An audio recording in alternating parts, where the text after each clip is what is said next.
a bad old morning over the Thames. Just a bit of a different view. There we go.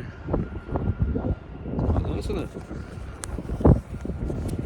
Not a bad old view for the morning walk to work. I just wanted to talk about Lucas Paqueta. It's big news on him, which has now come out in terms of his FA hearing, which is that the FA, the verdict's going to come out next week. So apparently the hearing's going on as we speak today, right now, and then the verdict will conclude next week, which is, look, I'm pleased about that aspect. So I want to draw a line under it. It does feel like that we are sort of been stuck in this for too long now, you know, this limbo, and absolutely no doubt Paqueta is as well. I feel like what this news shows actually is sort of it sheds light on why Paqueta reacted like he did against Tottenham. So basically he got a booking against Spurs and he just burst into tears. He looked like a broken man. It was horrible to see, and there was a lot of question marks as why did he react like that? Is it because he knows that something's coming, or is it the fact that it's just been too much for him? Possibly a bit of both, but I feel like now it's the fact that he knew that next week I'm going to get my verdict, and it's just getting too much for him. I talked about this previously in a video, it's a few weeks ago now, in terms of how disappointed I was in the FA for their lack of evidence, which is coming out. You know, we've got the reports of how these hearings were going, and it was deemed, really, from what we understand it, that Paqueta's defence team put a very robust case forward. Apparently it was very detailed in terms of looking at his history as a player, in terms of how he regularly picks up yellow cards, his record since he's been in the Premier League. They were showing examples of it. They seem to have a lot of evidence. Also had David Moyes, of course, testify to defend Paqueta, saying that he didn't want to play against Bournemouth, which was one of those yellow cards.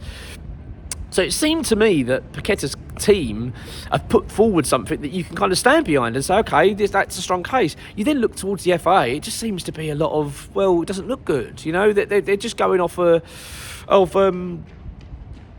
kind of no smoke without fire kind of view of things, from what I understand it. I mean, obviously I'm not in the room, but I mean, we've got the information that's being leaked out from the press of what the case is. All my point is, right, if they had some really concrete evidence against him, here's an email saying, yes, I'm going to go down in that get a yellow card in that game, we'd know about it. You know what I mean? We'd know. It's not that would be the evidence that'd send him, well, I say send him down, I don't know, but it would certainly ban him for life in football.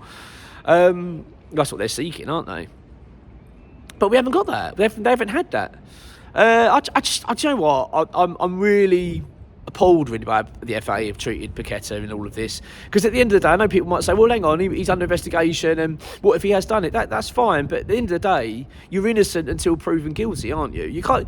They treated Paqueta the whole time like he's guilty. That, in my opinion, I feel like if FA had an opportunity to have had him not playing for West Ham during this investigation, they'd have grabbed it with both hands. I don't know why they've pushed ahead with this so strongly. I just found it so strange. Then you've got obviously what leaked out as well with the bets themselves, the volume of them and the value, really small. One of the bets was £7. I think the majority of the bets are under £50. It's just really peculiar. I find the whole thing just a bit of a farce, really.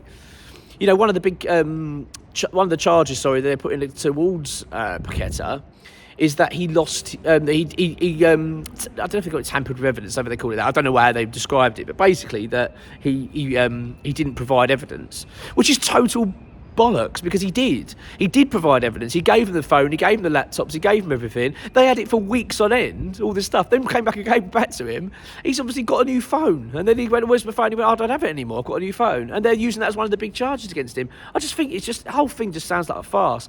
And then, of course, you've got this continual moving of the goalposts. Right, we're going to have a verdict this time. No. Well, cause remember, we were told in January originally, we're going to get a verdict in January. Oh, no, we won't. It's going to go on longer. No, actually, we're going to wait till the end of the season. Okay. Oh, no, we're going to bring it forward. That's no good for someone's mental health. Every other day, you're changing, moving the goalposts. You don't know what planet you're on. No wonder the bloke's having a breakdown. You've got his missus going on social media. Do you know what I mean? You know, making it very clear how badly this has affected him and his family. I think it's really poor. You know, I mean, these are these companies that bang on about respect and mental health and all that stuff, and you just got to look at them and think, well, you don't practice it, do you?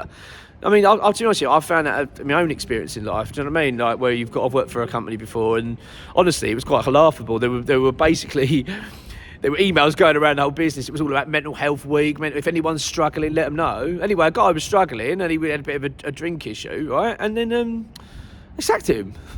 Literally, like a couple of weeks later. No, nothing else. No, I can't come to work like that drunk. And he was like, but he needed help. My point is, right, like the FA, it's like, that's just what they do. It's like they bang the drum. And then that's just how they treat people. I just think, I'm good. I know people say I'm going to be biased because I'm West Ham, but I'm sorry. I'm just seeing it as it is. I think the guy's been treated badly by the FA, and I think they should be ashamed of themselves, really. But look, on a positive note, we're going to get the verdict. I think that's good for everyone. They're just dragging on. I mean, we're talking best part of 2 years as we're going on now. It's ridiculous.